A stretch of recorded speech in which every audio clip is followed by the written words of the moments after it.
Welcome, everybody. My name is Andrew David Courtney, and today I've got a special treat for you guys. We're going to be talking about how to build wealth within the context of your business. And I've brought in Lana Hill from Walker Hill Digital, who's going to be talking about all things marketing, how to build enterprise value as best you can as a business owner so you can ultimately build your portfolio and get to financial freedom faster. Welcome, Lana Hill. How you doing? Great. Thank you so much You're for very having me, welcome. Andrew. Yeah, I was Appreciate looking being forward to here. really kind of chatting to you about marketing as we were just talking about Reels and TikTok earlier. Really looking forward to kind of digging in deep. But before we do that, my question to you is, can you give us a bit of an origin story of how you got to where you are? Because the audience has probably noticed there's a little bit of an accent there too. So I wouldn't mind hearing more about your history. Yeah, of course. So I was actually a dance major for the first 2 years of uni, as you know it. I know it as college. And then I had a minor in communications, but was really loving my communications degree. So switched over to that full time. And in the last 2 years, also interned at radio with the idea of going into radio. So I really wanted to, this was my future. Like I was pretty adamant, that's where I'm headed. But as interns do, you never start where you want to end. So, started in the marketing area of radio. And I like to say I was one of the first social media managers alive because social media would just become much of a muchness for businesses. So, they were kind of still trial and error. They really weren't running ads. It was just, okay, we're a radio station. We need to have a presence. So helping out with their organic social media. I was posting a lot, like when we were at concerts and stuff like that, live posting, which weren't live at the time. It was, posting, but it wasn't lives like we know them today. So very different. And it was a really great experience. I, however, decided to go ahead and travel while I could. So unlike most Americans, I did a gap year. It was very Australian of me. Didn't even know it was a thing yet. And I came and au paired in Australia for a year. Got a job opportunity for marketing. At the same time, I conveniently met my partner. So came back on a work visa for a marketing agency here. And yeah, still with this idea, I'm going to go into radio. But once I made my life here and I started looking for a new job, I kind of turned to my partner and said, maybe I should look into radio. He's like, nobody wants an American accent on an Australian radio. You need to give this up. So I did. I went, that's a good point. Started listening to the radio here and I'm like, wow, they're really Australian. Like there's no way I can fake that. So I was really good at marketing, really enjoyed it. So I went, okay, I'll just keep going in this direction. I was in between visas, so didn't think anyone would hire me. So started a freelance company at the time. And yeah, I got into networking, started working with small businesses, really loved it. About 2 years into that journey, joined forces with my business partner. We both have different strengths. He really likes being behind a computer and executing, and I really like talking to clients or talking to potential clients as well about what we can achieve for them, what's going to be the right strategy, and just being on that side, talking about their results. I'm not great at sitting behind a computer doing the results. So if you ask me to log into an ad platform, I probably can't help you. But I've got a great team who can. So we've built up Walker Hill Digital over the last, I think it's like 5 years now. So I've been building up Walker Hill Digital to where it is today. We've got several different ads teams. So we've got our Google Ads team, our social media team, a CRM team, email marketing, and now the newest addition is content creation team, because as you know, video content is kind of taking on its own beast, and is a really important part of the equation. So that's where we're at today. And I'm still doing what I love, which is talking to people about their results, or finding the right strategy for them and getting them started to get those Fantastic. results. That's great. And how big is the team now? I believe there's 12 of us. I lose count a lot, but I'm going with Awesome. 12. I've been saying 12 for a while. Could have grown, Yeah, but we'll fair go enough, with fair enough. that. Cool. So you've been running this business for 5 years. Obviously, you've got fantastic growth with so much staff, and obviously adding tremendous amount of value. So, quick question off the back of that is, what does what's your definition of good marketing? It's a bit of a loaded one, and it's how long is a piece of string kind of question. But what's your definition of good marketing? Quality over quantity. I prefer to get clients in the direction of doing what's going to get them the best results for what they want to achieve. If that's brand awareness, that's different than lead generation, and if they want to be really just focusing on everybody knowing their name and they don't necessarily need a bunch of leads coming through, they just want really, really quality, then they need a brand awareness strategy and putting quality time into that, not trying to do everything. And same thing with, lead generation or just picking social media channels. Pick your social media channels and do those really well. You don't have to be on all of them.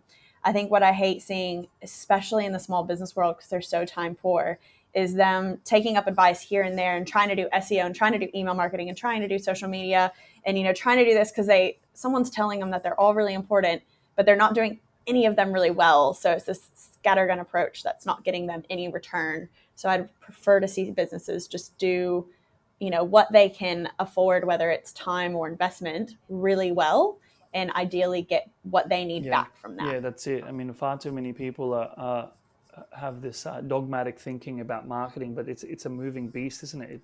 It depends on what the goal is. Like you mentioned, what are you trying to achieve as a business owner? Because ultimately we're all trying to get to like enterprise. We're building up enterprise value, but obviously during that process, you need to be profitable. You need to have the cash flows. You need to be able to afford the staff and to be able to market well enough to be known, because far too many people think you build and they'll come. But unfortunately, you could be the best technical person out there and the best service deliverer, but if no one knows about you, good luck, you know?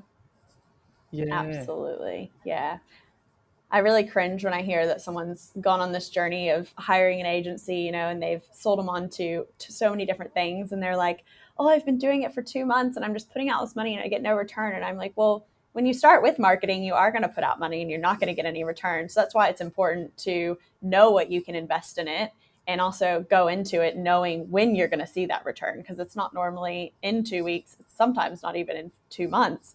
It's usually around 3 to 6 months that you start seeing break even. And then we start seeing the return. So just, knowing so many agencies are like, oh, we're going to sell you onto these 20 things. I'm like, no, start with one thing, get it going for your business, start getting the return, and then start Yeah, scaling get into proof other of concept. areas. Because being across all of them is great, but it's got to make sense where you're at in Yeah, business. that's it. Exactly. I think business owners tend to have, I mean, I'm guilty of this, tend to have this shiny object syndrome where you're constantly following the bouncing ball, trying to get the next big quote unquote opportunity out there. And unfortunately, I think the better business owners are the ones who say no to these opportunities and just hone in, focus in on one channel, get good, get proof of concept, and build off the back of that, right? That's very cool. Now, Absolutely. difference between brand and direct response. So, if you could just give us a brief outline of the definition, please, because the audience probably wondering what the hell those two words mean, um, and then Yeah. we can start digging in. Well, I guess when we are speaking to companies about what their goals are, a lot of times they'll say brand awareness, but they really want leads. And it's important to know which of the two you want. Brand awareness is how many of your people are seeing my company name, how many people are liking my post, how many people are watching my videos. That's brand awareness. And it is important, but it takes budget. And if you're really if what you really need is sales coming through because you don't have budget, then coming to an agency and asking for a brand awareness campaign is not what you need. Direct response is more, if you're trying to get someone to reply to you, maybe you're trying to get them to messenger you. Perhaps it's trying to actually get leads, trying to get their email and their phone number so you can call them back to start a conversation. We were watching a video this morning in our team training where they're actually talking about, it was quite cool because it kind of combines the two, but it takes time to be able to do this strategy. But I really liked it because it was a brand awareness strategy that was around still getting a response from people. That you could then create a conversation and turn them into more of a lead. But it was more brand awareness. So using email marketing or, messenger to just start a conversation with someone. Something that would require reply. So, they talked about actually sending out emails that was like you would send to your friends, but you're sending it to your database, a few sentences long that ask a question like, how did you find your products? And having them reply to that. So to me, it was more in the brand awareness stage because we weren't selling them anything. We weren't saying click here and purchase. You're actually just saying, okay, reply to this email, but don't say reply to this email because we're talking to them as a friend. But you're trying to prompt a reply and you're getting that direct response from them, but it's from a brand awareness capacity of just nurturing and, really creating friendships with your customers, which is quite cool. So I really liked hearing that strategy. And I think the reason that they're pushing that is because email marketing has gotten so cluttered. And a lot of people are trying to go onto these other places, but forgetting that email is still one of the most effective platforms. But how do we make sure we're creating conversations to break through the clutter? 100%. And is there from your experience in seeing how like some small business or let's call it under $500,000 worth of revenue up, and then for the next bracket from 500 to 1.5, and the next bracket's up. Is there sort of like a mix of direct response versus brand that you would suggest they do? Obviously, you probably hone in on just working out, well, how does the metrics actually work within the context of how much is a lead? What does a lead actually provide the business? That kind of thing. Um, yeah, what's the typical journey for a small business owner, do you think? That's such a good question. And I hate this answer, Of but it course. really does depend. If they are someone who's great at getting their name out there like through networking or something like that, and they're sitting there going, "Look, I'm good at networking, I'm good at creating relationships, but I'm in say HR, and nobody really needs me till they need me, and I just need to be in front of them when they need me." Something like a brand awareness campaign is going to do better than Google, because we want it to be the right customers. We want it to be people they've been building relationships with. We just need to be in front of them at the right time.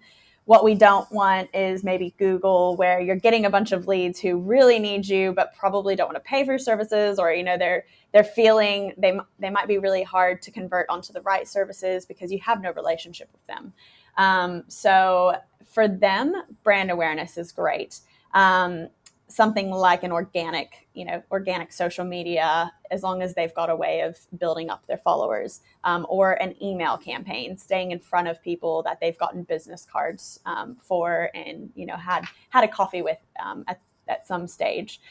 So something like that could work really well for a small, even a one-man band for them. Some small brand awareness strategy. But if they are maybe in the same space and they've got a big sales team and they're happy to take on a lot of phone calls from people that they can nurture into a bigger client, then you're going to want to go in the direction of a lead generation campaign, because they've got 3 salespeople sitting there waiting to take someone's call that does frantically need help in HR. And they have a good strategy to turn that cold lead who just wants a bit of free advice into a lifelong customer. They need a good, Google ad, maybe even, LinkedIn ad campaign that's going to get them leads, feeding their salespeople. So same services, 2 very different businesses needing 2 very different Yeah, things. that's it, right? And I guess taking a step back in terms of the business, I mean, a lot of business owners tend to want to just clump in a marketing budget. Let's say, oh, well, I'm just gonna put in 10% of the revenue for the marketing budget, for example, 20% of the revenue for the marketing budget. What are your thoughts about that? And do you have any rules of thumbs for the business owners out there hoping to scale, hoping to build massive enterprise value in the future? I actually think it's a great decision. I have seen the companies that invest in marketing from day one. I actually, because they invested so much, some of our clients I thought were big clients coming in. Like, I'm like, wow, they've got a huge budget. They must have a team behind them. And it was just a one-man band putting everything he made back into marketing. I think he started with putting like 30% back into marketing. He was just really putting it all, knew what he was doing around it, and trusted us as well. So I honestly thought it was this team. And then he told me about his first hire, and I was like, well, was like, what do you mean? You have this big sales team. He's like, nope, just me. I'm like, that is crazy. And he's still, I think he's scaled it far back now because he's got employee wages and, he's no longer working from home. So I think it's now sitting closer to 10% that he puts into his marketing. But I just saw that he went, this is, if I put it into marketing and I get leads, because that was where we started in, was just lead generation. And I have and I built up a really good sales process. So that's where the rest of his investment went, is to making sure he had a good sales process. It made it really easy for him to scale up and be a great business. I think his hardest problem is just finding more people to join his business to handle all the leads. And I have seen that time and time again when people make that decision to put it into marketing.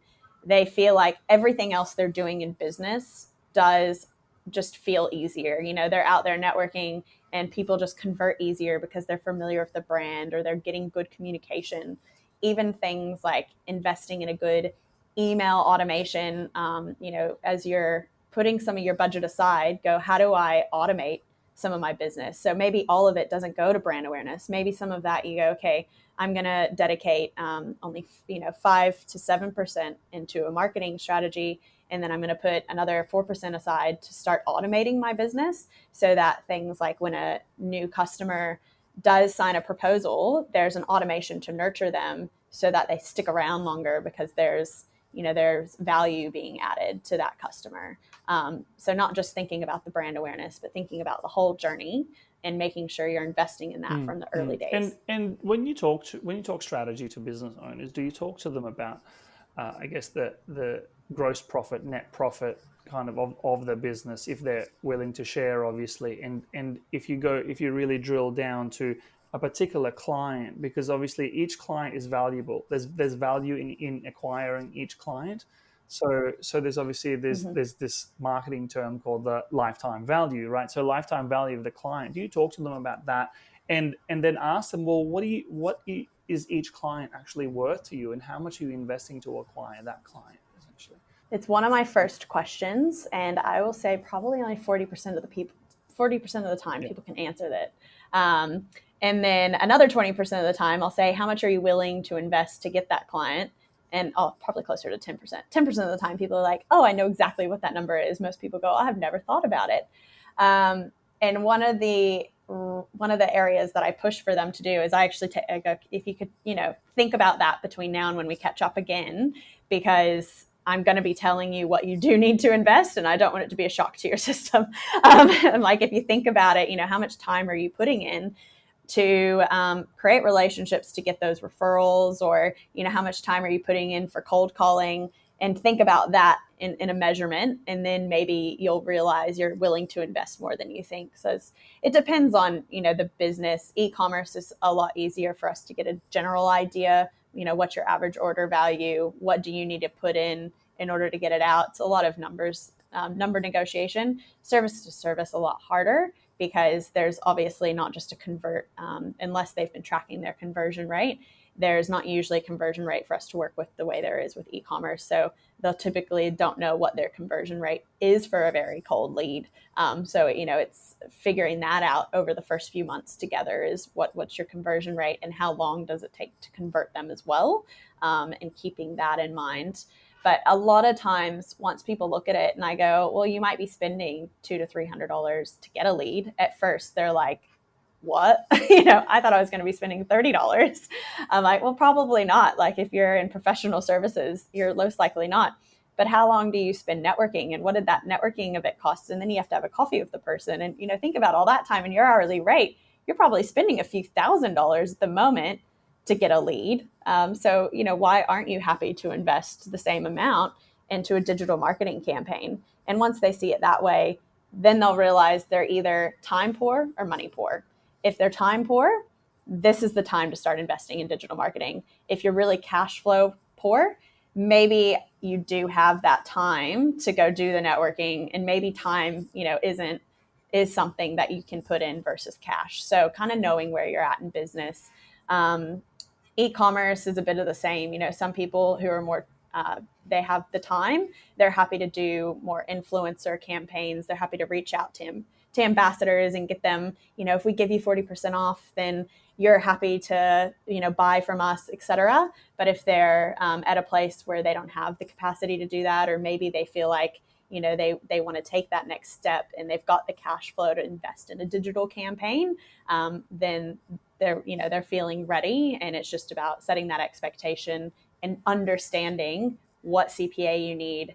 Because a lot of times, especially if you're working with an agency, you need to be spending more in ad spend than you think in order to break even. So it's a bit of a numbers game. Sometimes if we can get you to spend another $1,000 than what you're comfortable with in ad spend, we can get you to profitable faster. And they're like, oh, that's pretty cool. Because the more eyeballs we get in front of, the faster you get results. Versus if you're really, really starting with a small budget, it's going to take you a really long time to get results. And a lot of times that's a lot harder on a business than just stretching that budget a little bit more in the early days to get them to profitable Yeah, faster. 100%. And just sort of looking at it from a helicopter view, right? So within a portfolio, obviously you can invest in all sorts of stuff, whether it be stocks or real estate or government bonds or whatever it may be. Your business is another aspect of that, and the more successful your business, and the business is the fastest way to build wealth on earth, right? It's bar none, right? So it's also the fastest way to lose money, right? So you have to be very, very careful as you build your portfolio, and ultimately, if you don't have a marketing arm, guess what? You're sort of treading water and you're wasting a whole bunch of time. Like as Lana just Yeah. alluded to earlier, like you're going to have to pay for it, whether it be time or through your capital. So you've got to pick your poison and just make sure Yeah. you come up with a strategy and come up with a bit of a business plan to grow that enterprise value so that you can potentially exit or pull out enough profits as you grow along to reinvest back into the business, similar to the service provider that Lana was mentioning earlier, to get enough momentum, enough revenues, and ideally more profit. So pricing is crucial as you build your business so that you can actually reinvest back into marketing, into a sales process, and obviously then just deliver the service that you're born and love to do, essentially. Right. So a lot of people tend to forget one of these crucial aspects, and they dilly-dally around for 2 or 3 years, not realizing that you could do it a hell of a lot faster if you talk to the right people, and thereby allowing you to get, whether it be 3x, 4x, 10x multiple on your top line revenue or your profits of the business. Right. So this is why I'm asking all of these questions, because by getting someone like Lana and her team involved in your business, what happens is you're strategically growing your business a hell of a lot faster, right? And with higher revenues, and ideally, if you have good operations, right, what happens is you create a profitable business that's actually becomes very, very valuable in the future, right? Which enters into the accounting framework and just working out, well, how do you actually exit as best you can, and that's a whole another ball game, basically. But yeah, so Lana's helping us get a good understanding of what it is that you need to do to build enterprise value and increase your revenue stream so that you can reinvest back into the business or pull some of that profit out and reinvest back into yourself or your portfolio or your lifestyle, whatever it may be. All right. So Lana, question for you then. So where do you want to take the business? I absolutely love coming to work. So it's really hard for me to be in that mindset of like, oh, I want to sell it one day.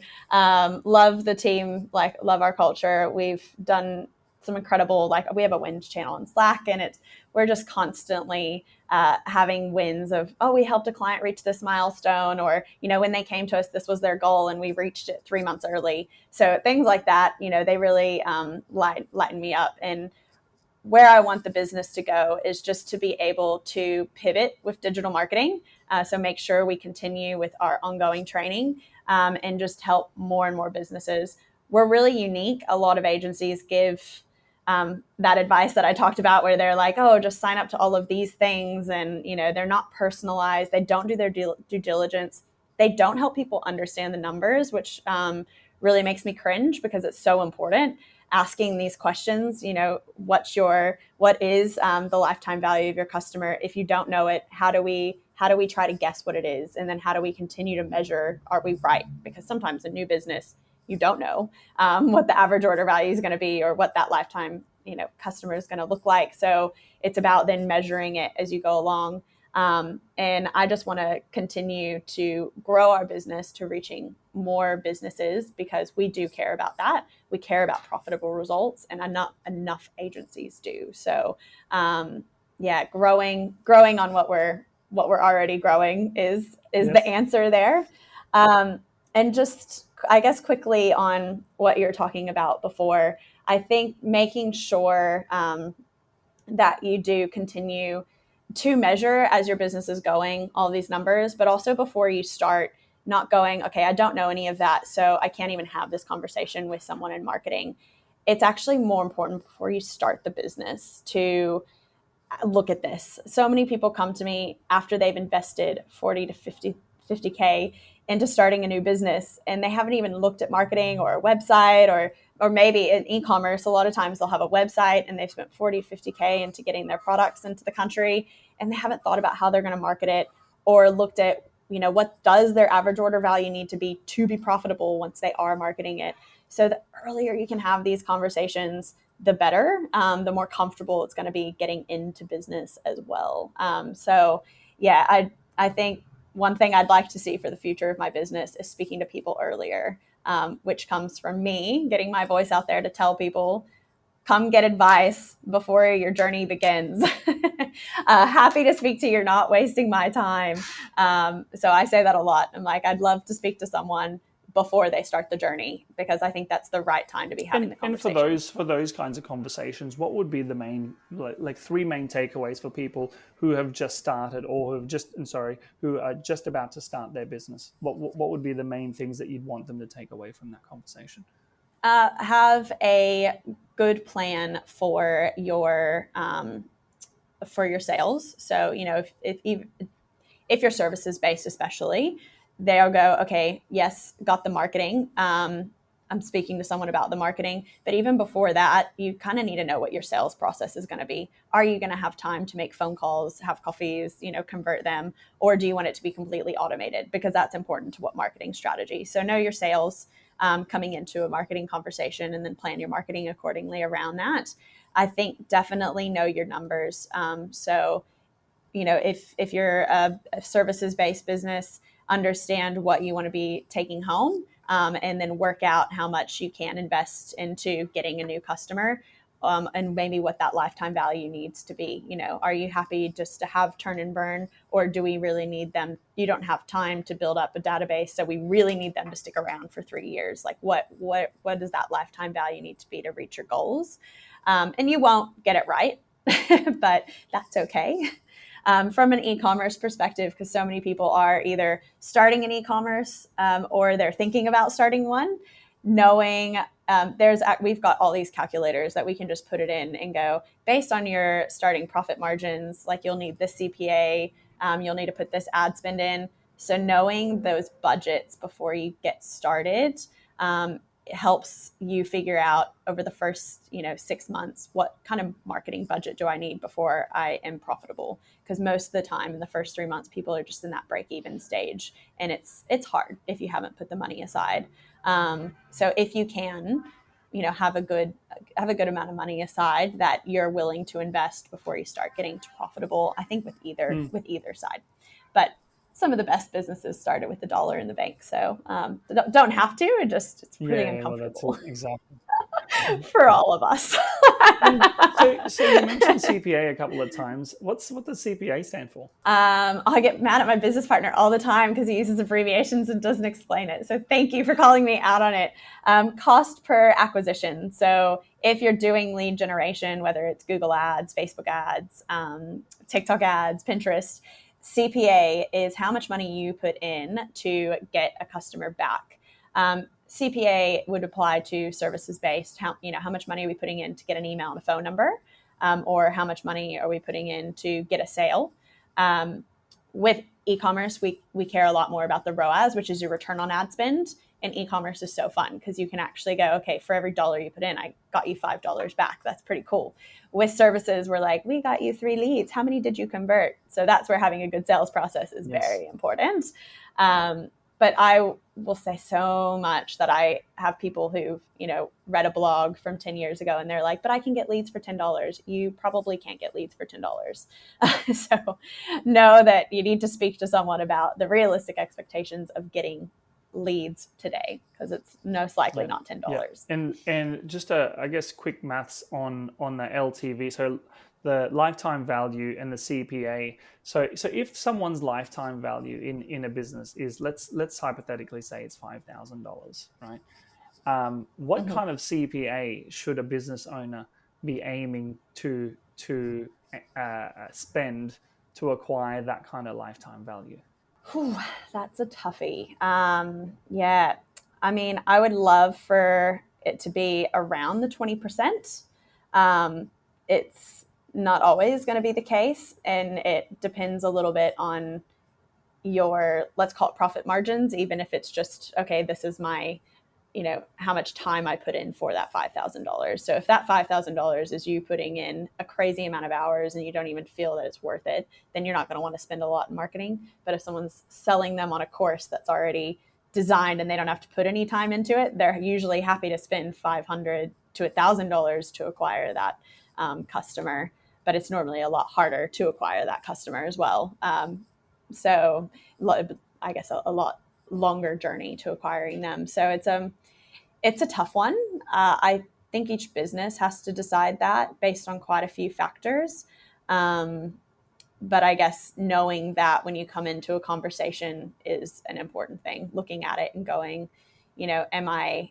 how much am I happy to invest to get that $5,000 customer, and am I happy with that? And I'd say any, expecting to spend expecting to only spend $10 to get that $5,000 customers, again, Yeah, fair unrealistic. enough.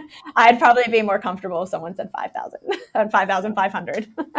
I'd be like, that gives me a bit of comfort, because I know that we've got room to, nurture someone and get them through the funnel to actually Yes. convert, which is going to take time and Sure. it's going to take money. Well, ultimately, if you're spending five and your LTV is five, well, you need to increase your LTV, right? And I think one of the main things there, just to kind of add on to the point that you made, is probably you got to understand your profit margins, because if you're looking at top line LTV at 5,000, well, if your profit margins what 20%, that's a grand. So it depends how fast you want to grow, right? Because you could spend a grand Yes. per grand and increase your revenue, thereby increasing your your enterprise value through your revenues, while spending your profit Mm, into the marketing spend, and thereby allowing you to grow your team a hell of a lot faster, right? Especially if you've got everything exactly. honed in. So yeah, that's really interesting stuff. Now, question: if you had a time machine and you can go back 10, 15 years, what would you be doing differently, or what would you tell yourself to do differently? Oh, I don't know that I would actually do a Yeah. lot different. Yeah, I know that's probably not what you're looking for, but I yeah, I was a pageant girl actually, and pageants did some amazing things for me. And I guess even the hard times that I had, like I suffered from eating disorders and so forth. I think it really built me to the person I am today. Um, and I guess maybe just continuing to repeat to myself and that I'm doing a good job. I think sometimes we don't pat ourselves on the back, and maybe that was the thing I wasn't great at, because my parents always felt they had to come in every now and then and give me a tap on the back and go, "By the way, you're doing great," because I was constantly fishing for that from other people of like, "Oh, am I doing okay?" And then one day when I just started actually taking the time to look in the mirror and go, "You're doing great, Lana." Even especially on the hard days of going, "You're doing great with everything you've got on your plate." It really helps. So if I would have started that a little bit earlier, then maybe I wouldn't have needed so many pats on the back from my parents. But I liked those, so I don't know Yeah. that I would change it. And how about within the business context then? I'm sure you would have learned a few lessons over the number of years that you've been running your Mm, business. So if you can go back and let the startup Lana know what's going on, what would be the tips and tricks? great. Culture. So I came into the business. I'm a high D, if for those of you know the disc. Doesn't seem it. Everyone thinks I'm an I until they see me in a workplace where I'm very direct to the point. Don't like to be bothered when I'm, in front of the computer getting stuff done. And I thought that was okay, but it's not. It is important to care about what your team members are doing. It's important to listen to them, create a really comfortable, safe place for them to approach you. If you've seen our recent TikTok, which was which was about toxic traits. It kind of makes it look like I'm still not very open in the workplace, because it was about me not saying hi in the morning, and I get straight to my workplace and put my red flag on to say don't disturb. But I will say I've improved, and what we've done is create, okay, I don't really like saying hello in the morning because I'm normally coming in from a networking event and have a lot to get through to my next meeting. But I've created time and place for everybody in different areas of the day to say hello and have a chat and make sure they feel comfortable and heard. So doing that earlier in the business would have made me a happier person and would have made my team happier as well, I believe. Yeah. Cool. Awesome. Yeah, well, workplace culture is important, right? And self-awareness is crucial. So you So guys run disc profiles for everyone? Fantastic. yes, we have. And it's good because you all understand each other. And I actually tell any new person that starts with us, I go, FYI, I'm really direct. My feedback's normally on Slack, to the point. Doesn't mean I'm mad at you. It's just to the point, and it's, we'll tell you exactly what I think in the kindest way that I knew how to. And most people appreciate it because I've warned them of that, and they know they're not in trouble. I just wanted to tell them before it happened again. And it's knowing myself so well and being able to communicate that with other people has been pretty much a game changer. You got to manage expectations, don't you? I mean, on the client side and on the team side, and obviously on the family side as well. Very, very important to have these kind of robust conversations. Yeah. Can't wait to tell my 3-year-old about my high key personality. No. Good stuff. Well, Lana, if the audience wanted to kind of reach out, where can we find you? Yeah, it's easy to find us at walkerhill.com.au. You can find pretty much all my details there. You can also look up Lana Hill on Facebook, TikTok, Instagram, and normally find me. If you have trouble finding just Lana Hill, look up LANALUISE Hill. So that's my middle name, and I'm pretty much the only one with that middle name out there. So it's Louise, but without the O, LUISE. And you can find me on almost every social media platform. Almost. I'm not very active on Twitter at the moment. I'm on there. I'm not very active. Might circle back to it later. Yes, once you find that time, that busy schedule of yours, right? So that's the challenge. All right. Well, thanks very much for your time. Really, really appreciate your input, and looking forward to bringing you back and talking more about the nitty-gritty of marketing one day. Cool. Thank you for having me again, and hope everybody got some value out of this. I'm sure they will. Okay, thanks everyone for coming. I was looking forward to seeing you on the next one. We're going to be talking about building businesses once more, talking about employment law, commercial leasing, all of that kind of stuff to make sure that you cover your backside as you build your business. See you very soon. Ciao.